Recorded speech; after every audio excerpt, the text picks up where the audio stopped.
Welcome to Zagreb, the vibrant heart of Croatia, the capital that has a nice blend of historical charm and modern innovation.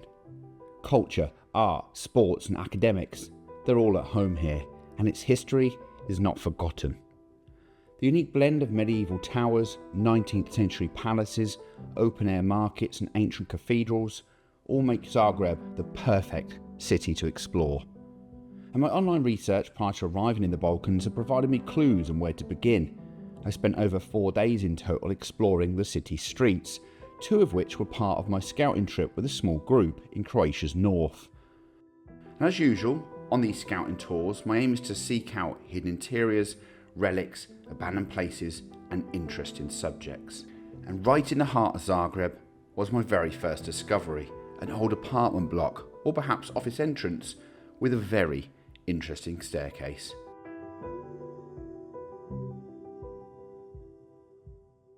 On this staircase, chaos and structure coexist.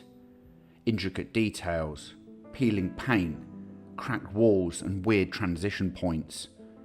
Textures, light and lines all combine to create unexpected combinations. Movement comes in the form of flowing rails, which reveal the essence of this 4-storey space. Any image you capture here would have to highlight the balance between chaos and order. On the ground floor, a jewellery store, storage spaces and a walkway, somewhat of a dumping ground, all of which will be renewed very soon.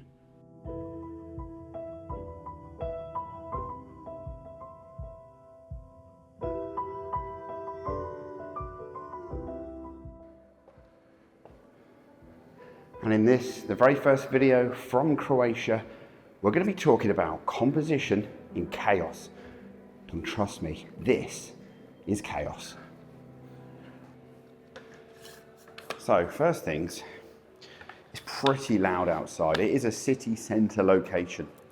There's a festival outside in the background and there's people walking through. In fact, there is actually a walkway underneath me.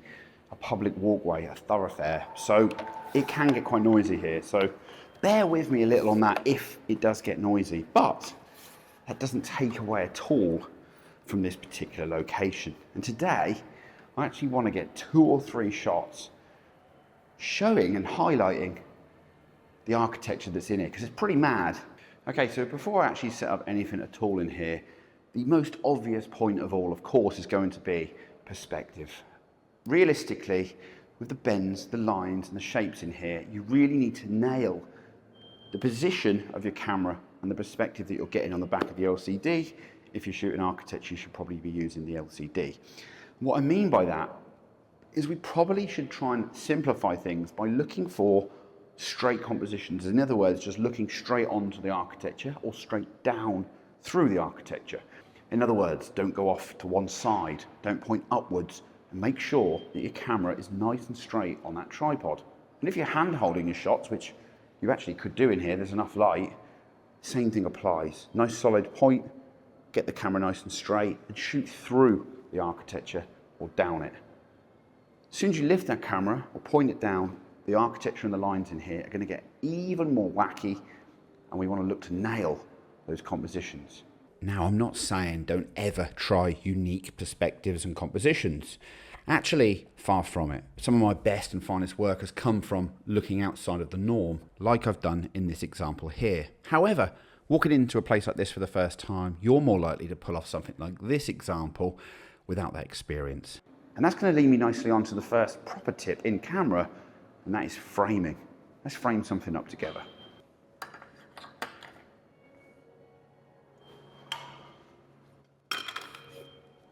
First lens, 17mm tilt shift, which of course is going to also make it very difficult to keep things straight because of the edges of this lens, of course, are very bulbous.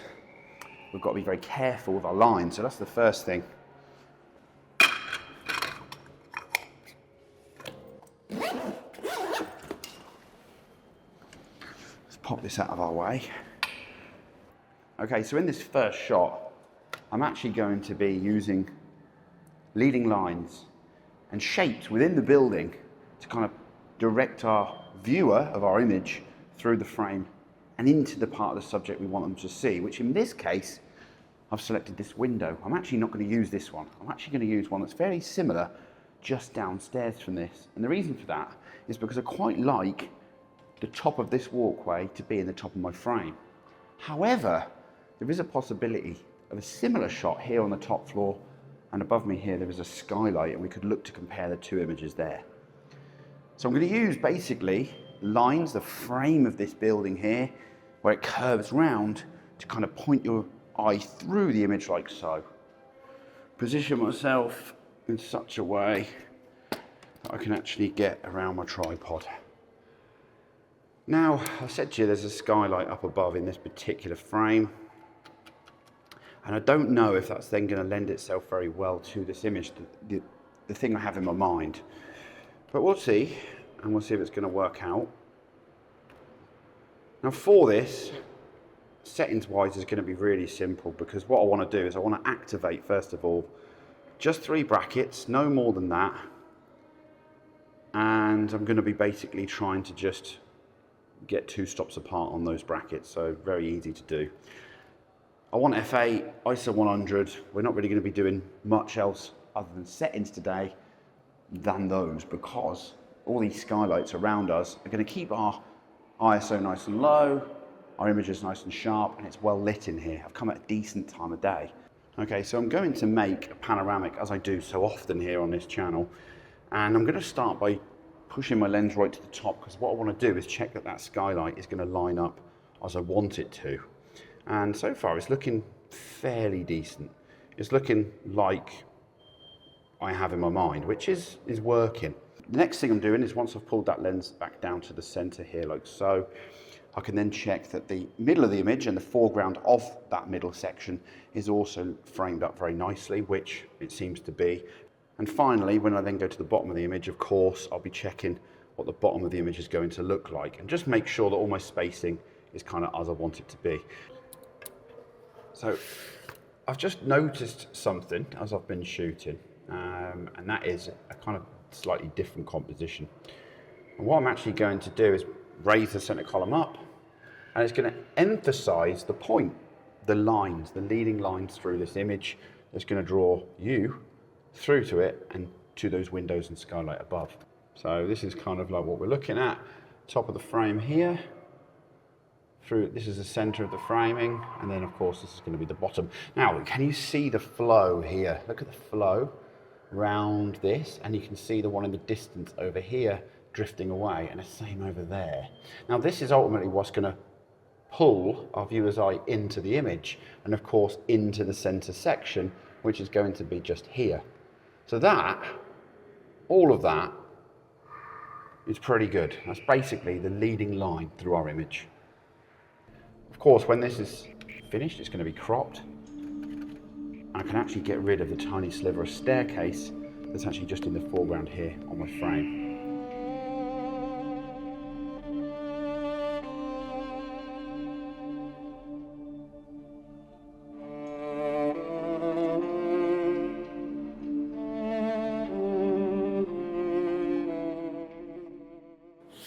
Okay, so I was actually here about 8 days ago with a small group as we're scouting the north of Croatia for a bigger project that I'm doing next year. Last week it was actually a little bit more lighter than this, and actually I really liked that shot down below, which I'm putting on the screen now, because there was light fall off in the corners, and it kind of really pulled you into the image. But it works exactly the same way. It's the combination of the lines, the texture, and of course that play on light. And that's why I think both of these work. This one with the skylight, and this one with the light fall off down below.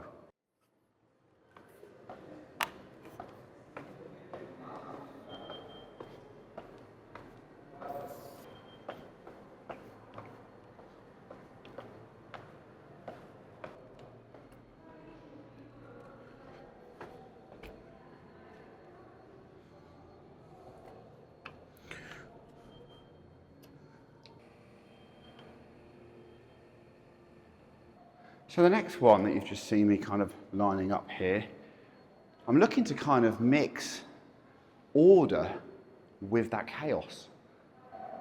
So it's very similar to the last one in that we're keeping the camera straight on the tripod. I'm taking my time over the composition.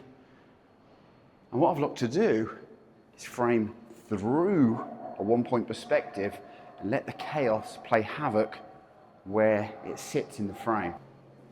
Okay, but just because I've mixed those chaotic and orderly elements doesn't mean that the framing is particularly pleasing.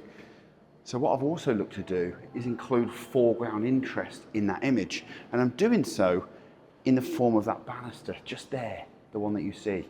So I'm actually going to have that at the bottom of the frame, shoot through that, have that basically in focus, and then look through the architecture, and you're going to see that in a second on my LCD. So, and of course, because we've added this foreground interest in the image, that's going to give us like basically layers to the photo. And that's something we're always looking to do, a bit of foreground interest to give the image kind of depth, add those layers to it, and that's exactly what I'm looking to do here. So this is my front of my image, the stairs behind it are the fall off. Now I've actually shot this image before, so I've had practice in where I need to position the camera, and it's pretty far back against this door, high as it can go on the tripod, and I took my time to compose it, and that's why it's sort of isolated there. Let's look to shoot. So the middle image is almost lined up. I'm actually a little bit off. The second I've got the composition locked in, which is now, I'm going to lock it down nice and hard. It's exactly what I've done. So with any good architecture photo, there's normally 2 or 3 things that work well with it to make it a good image. Upstairs, we photographed that shot with the skylight in it, and I showed you another example on the middle floor, where also there was like multiple elements to it that made it decent. And it's no different with the shot that I've just lined up, because we've got not just this foreground interest that I showed you about here, we're also going to have color contrast. White and yellow combining to make a really nice image. A second element in our frame. So let's shoot, shall we? We've got the white and the yellow kind of here, combination. We've got texture, we've got depth with a one-point perspective, foreground interest, which is basically just here. And then of course, when I then shift this up and down, you're also going to have these elements in the frame too, like a giant S, which of course we all know works really, really well. Now I don't want to go too high with my tripod. I want to keep that at the height it's at, because I want a bit of foreground interest, but I want also the skylight in the shot. And with this, if I went too high, too low, some of that's going to imbalance. So that's the first thing. Let's get back onto shooting this image now then. Okay, so that's shooting the middle bracket, focusing at the moment just on the banister, just behind your camera position there, to get this nailed. And while that final frame was being captured, I stood looking at the scene and realised, yes, we could also try a horizontal perspective too. So here we are, slightly cropped, left, middle and right panoramic.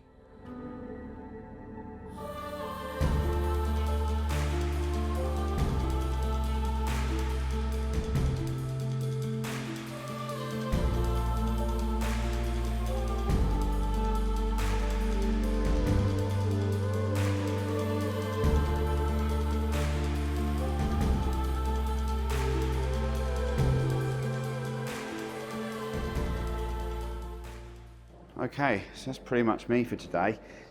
I did want to shoot downwards and capture people walking through, but because of the festival that's going on, the lights are all in there and it doesn't look as good as it would have been. But I did capture something doing a similar technique just a few days ago. So I'll pop those images on the screen to finish as well, so stick around for those. In summary today, what you've seen me doing is being very patient with the camera, the tripod's position, to try to frame things up, using techniques that I've talked about throughout the video to kind of, I suppose, bring order to our images.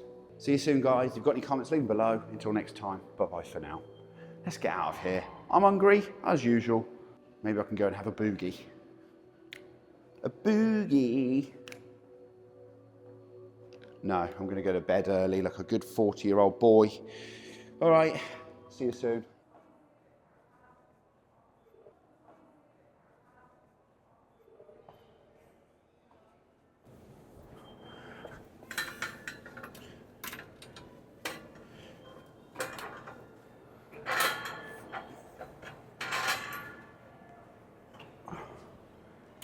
Come on then.